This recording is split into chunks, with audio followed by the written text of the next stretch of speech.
মালকিন তাড়াতাড়ি শুরু হয়ে যাও। আমার শাশুড়ি ভগবান রে ভগবান, অনেক ভাগ্য করে পেয়েছি। আমার শাশুড়ি আমাকে কখনো বাপের বাড়ি যাওয়াতে মানা করে না। এই তো ভাবছি কয়েকদিন পর কি 1 মাসের জন্য বাপের বাড়িতে থেকে আসবো। মা একটু ঝাড় দিয়ে ওটা শিখিয়ে দিন না, ভালো করে ঘর পরিষ্কারই হয় না আমি ঝাড় দিলে। মা আটাটা না আজকে আপনিই মাখবেন। আপনি আটা মাখলে একদম নরম তুলতুলে রুটি হয়, কিন্তু আমি হাজার চেষ্টা করেও পারি না।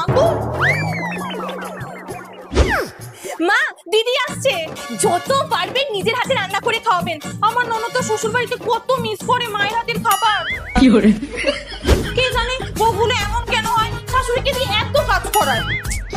এই নিন আপনি আরাম করে বসে টিভি দেখুন।